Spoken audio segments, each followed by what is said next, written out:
To bring in a little extra help for today's dish. So for that, TMZ's Charles Lotta Boudier joining us live from LA.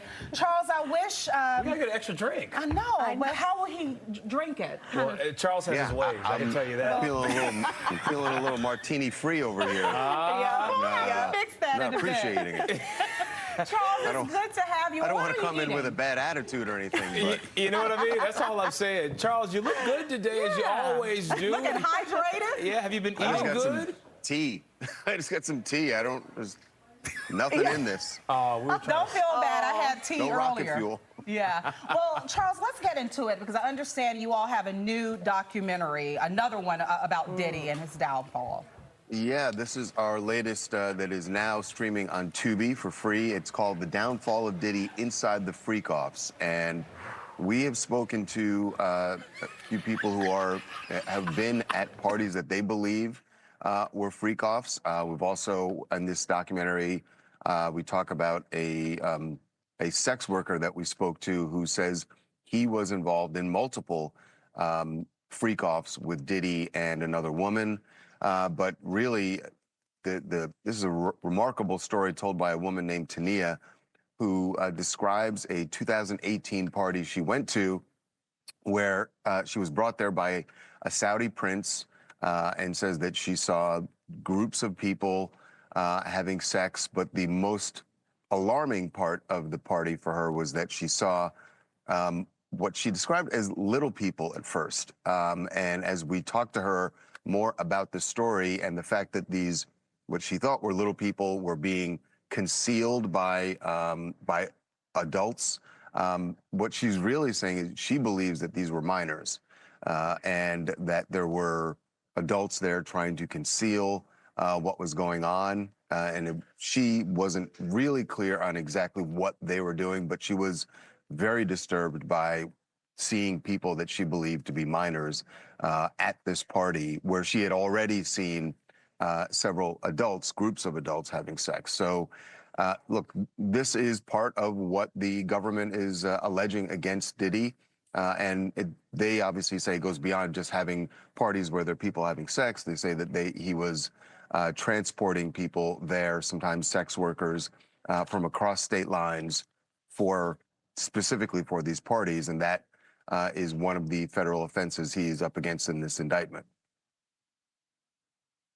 Other just devastating reality to kind of bring out of this case. I just have to know, and I know you guys are thorough because I've watched the first version of this.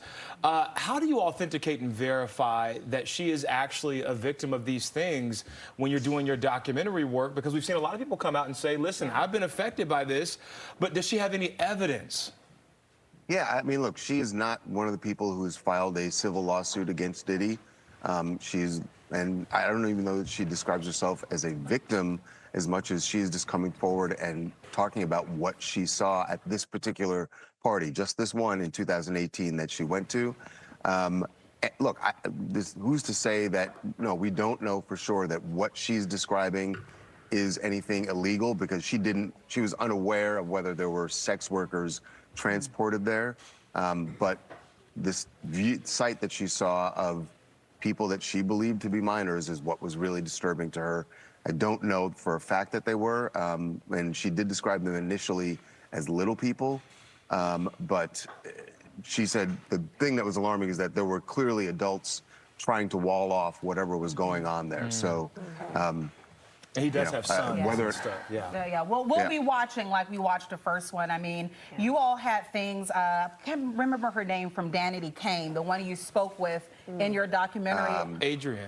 Yes. I think that was her. A lot of the things she said actually matched the court documents that Don Richards filed. So there's some stuff in there. Let's move to something a little more celebratory while we still have you. Megan Fox is pregnant. Yeah, really good news for her and MGK. She announced this yesterday and made a reference to a very painful moment in their lives when they had suffered a miscarriage. But she said that nothing is gone forever. Welcome back. So clearly referring to her first pregnancy with MGK. But this is a big step for them, and especially after they'd gone through sort of a tumultuous time where they almost broke up, seemed like they broke up, and then we're back together and have been for several months at several events. We've seen them out together. So a big moment for them. So everyone's really, really happy that they have this moment again after suffering that miscarriage.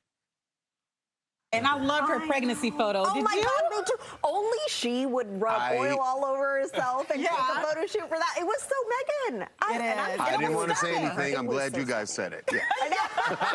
We caught it, Charles. Thank you so much for your time. Next time we'll have a drink for you. Okay? I know, Forgive Charles. us. Please, please. I just, we don't have a bar here that I can order from. So. Hey, listen, you got to come over to Good Day, man. Come on. All right. Hey, Harvey, I'm going to D.C. next week. There we go. Awesome. Yes. Gonna hold you I'll see to you it. there. Just a reminder, you can catch Charles and the entire TMZ team weeknights at 7:30 after Like It or Not right here on Fox 5. Okay, we all have to cheers. All right. Raise My a drink is glass. here. Let's do it. I was waiting for this. Northern Virginia's very own Shaboozey continues to make history on the charts. Everybody in the bargain. Getting tipsy.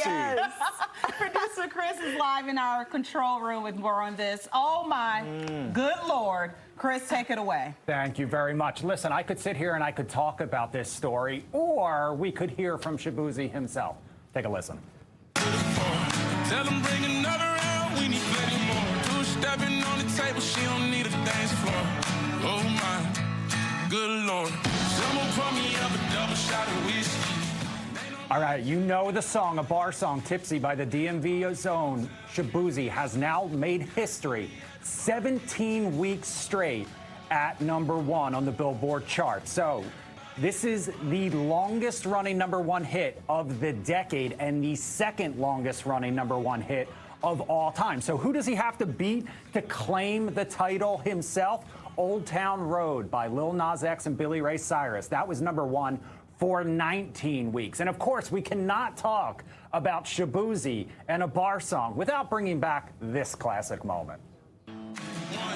Here comes the 2 to the 3 to the 4. Tell them bring another round, we need plenty more. Two stepping on the table, she don't need a dance floor. Oh my, good Lord. All right, Shaboozey even shared a post of Steven dressed like him on his social media. Guys, 2 more weeks to tie it, 3 more weeks to claim the title. Can we make it happen? Can we stay tipsy? I think we will. Yeah, I think we will. I think he has to thank me and Good Day DC. Yeah, and you kept producer it Chris. fresh. Yes. That's right. We brought it back to the top of the charts. Hey, listen, somebody who was also born in Woodbridge, I am so This is proud. amazing. Oh, you're I know, Woodbridge. right? You're Some of my Woodbridge friends went to Tonian. high school with him.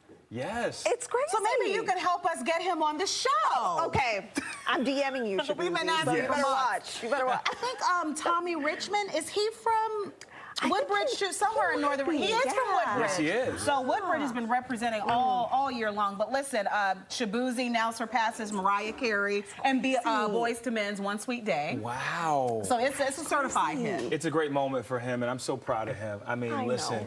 Also, very proud of Lil Nas X, because both of them broke charts. I would Yep. even say that Lil Nas X opened the door for Shaboozey to come along. You may push me on And that one, but that's why I pushed to have him on our Halloween show. It's like, hey, we all forgot about Old Yep. Town Road Absolutely. and what he did Oh with my that. God, So that was this a is banger. good, but Shaboozey, we want you to cheers, do that. Shaboozey. All right, Yes. Chris. All right, 2 more quick stories I want to get in. We're going to start off talking about Denzel Washington because yes. apparently he has his sights set on retirement, unfortunately for us. But first, he's giving us a little glimpse at his future plans. Take a look.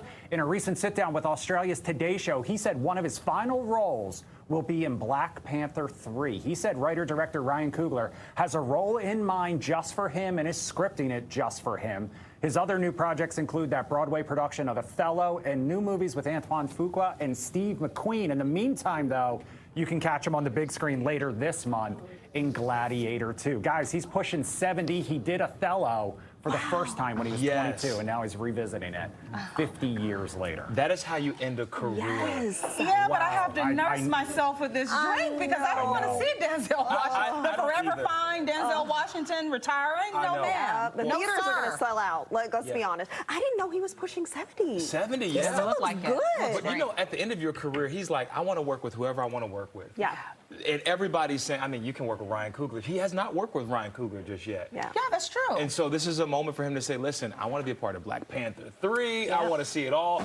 Also to pay homage to his mentee, which was Chadwick Boseman. Yeah.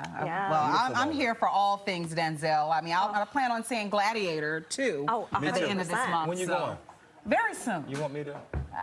If you want to come, yes, you can come. I'll be there too. Yeah, business, she's already invited. I'll be there. It depends on how he acts for the next 19 minutes. Chris? I got an eye on him. Listen, we're going to wrap things up with Dwayne "The Rock" Johnson. You remember those stories about him being notoriously late to set, costing the productions money, peeing in water bottles?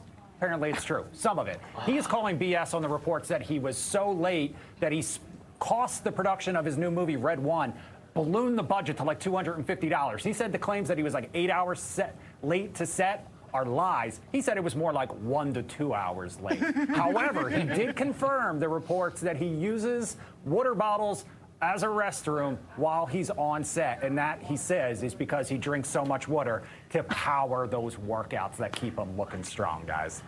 Okay, I'm sorry.